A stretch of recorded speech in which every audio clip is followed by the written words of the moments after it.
for permission. Walking on my land is a right. Walking on my neighbor's land, on the other hand, is a privilege. And before I walk on my neighbor's land, I'm required to get permission. It's a privilege that can be revoked at a later time.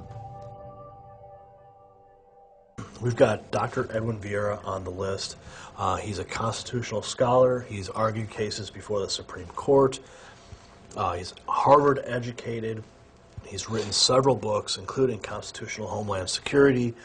He is the definitive expert on the constitutional militia. The Constitution provides that the laws shall be made by the legislative branch, carried out by the executive branch, and interpreted by a third branch of the government, the judicial branch, to make certain no law violates the Constitution.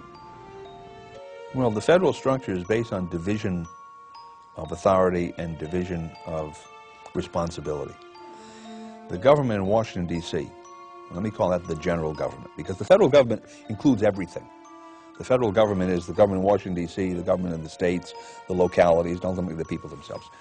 The general government is designed to deal with problems involving all of the states. International relations, war and peace, regulation of commerce among the several states, uniform bankruptcy legislation, coining of money so that we'll have a uniform system of money. Right? Uniformity that applies across the board. Well, what has happened is that the people in Washington, D.C. discovered that money would be a good way to gain power. And through their taxing system and their banking system, they have been able to concentrate control over money in Washington. And then they turn around to the states and say, oh, we have this program that we'd like you to participate in, and if you do, we'll fund it.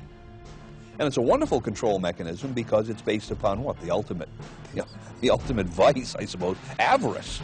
Right? We're going to pay you to sell out your own citizens, and the state representatives have said fine, and in many instances, people who are receiving these benefits from Washington have said fine too, not realizing that those benefits are what's the picture that comes to my mind?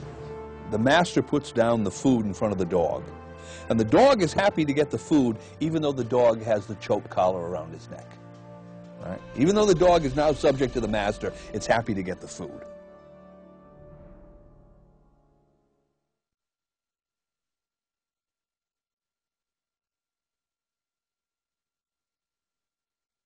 This bill has special deals for special folks. The Louisiana Purchase, special deal for Florida, special deal for 2 states in New England, and a special deal for Connecticut. And as much as my friends like to rail on the insurance companies, they give a special deal to Michigan Blue Cross so that they don't have to get the new tax increases. Why is that? Because it's special deals for special folks. This bill is unconstitutional. Texas State Attorney General plus 40 or 30 other Attorney Generals will sue the federal government if this bill passes because of special deals for special folks. And also, this bill is unconstitutional because it forces the American purse people to buy a product. Nowhere in the Constitution does the federal government have the authority to force you to buy anything, whether it's insurance, a car, or a box of donuts. What we have in Congress are a bunch of lobbyists who are there making sure that elected officials do the will and do the bidding of corporations. And I mean, this healthcare debate is a great example of that. I mean, the insurance industry right now, they're spending $1 million a day to convince people that they need to keep private healthcare insurance companies, and that's how we need to have our healthcare run in this country. What does the term sovereignty mean? Well, you can have a nation that's declaring that it's sovereign from an empire or from a nation that it was previously a part of. But at its most basic level, sovereignty, or saying I am a sovereign, means I am not your property. I am not a slave. And our Declaration of Independence was unique in history, where the people created a new government and constituted it to be a protector of their basic rights and freedoms. Not democracy, not mob rule, 2 wolves and a sheep voting on what's for dinner, but a system where the minority as well as the majority was protected. Bills that would protect the American people from the federally sponsored healthcare fiasco are now getting the support they need. We call it the Missouri Freedom of Healthcare Choice Act. It also is a House joint resolution, and on the Senate side it's been filed as a Senate joint resolution. These resolutions are the type that would result in an amending of our Missouri Constitution.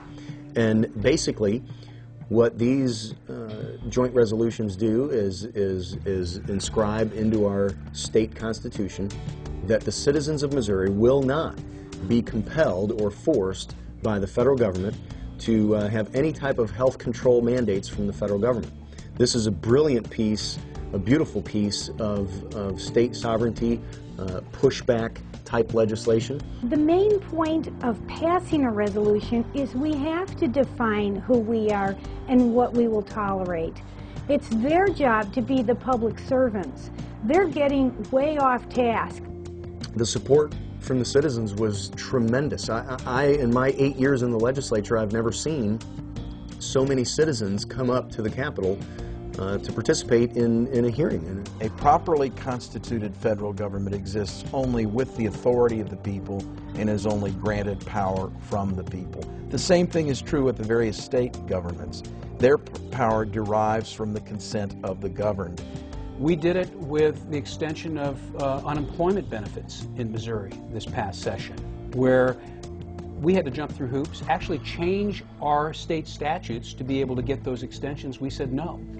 I think what's going to happen is collectively the states are going to have to come together, and they're going to have, the legislatures of the states are going to have to say no. Welcome back to the Ed Show. There are tough times on Main Street. Unemployment reached double digits and small businesses are struggling to stay alive. You never want a serious crisis to go to waste. We kind of agree with Mao that political power comes largely from the barrel of a gun. I'm very appreciative of the fact that Gary Franchi and William Lewis contacted me and authorized us to post this film at prisonplanet.tv so it could subsequently be posted all over the internet on YouTube and other channels.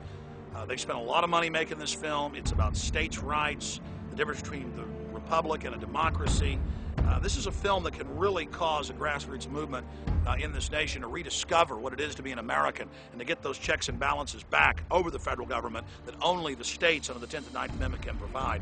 And to ensure that they can make future documentary films, it's essential that you support them by going to Infowars.com or Don'tTreadOnMeMovie.com and purchasing Don't Tread on Me, Rise of the Republic on DVD with the expanded extras. Plus, you get it in the highest quality. It's great to show friends and family, to have viewing parties, to send to your legislators, your county commissioners, and to people in Congress. The future of this film is in your hands. We've done so much together in the past. I want to thank all of you for your support of independent filmmaking that stands up for this republic. Don't Tread on Me, available at Don'tTreadOnMeMovie.com or Infowars.com. Get the DVD today.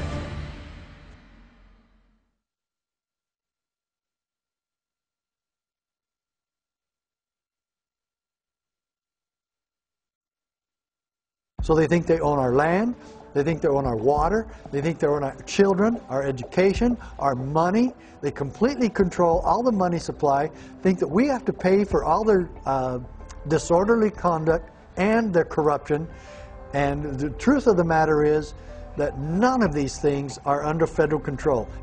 Legislation that puts teeth into the 10th Amendment resolution in the state of Oklahoma is known as the Federal Tax Escrow Account.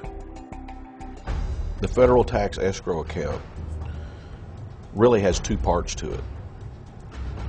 It has first the aspect of it in which it is directing certain federal taxes to be paid to and through the state treasury, and then the state will pass that federal tax on to the federal government, the IRS will say. And let's say it's the federal income tax. People start paying their federal income tax to the state treasurer instead of the IRS, and then the state treasury will then pass it on to the federal government.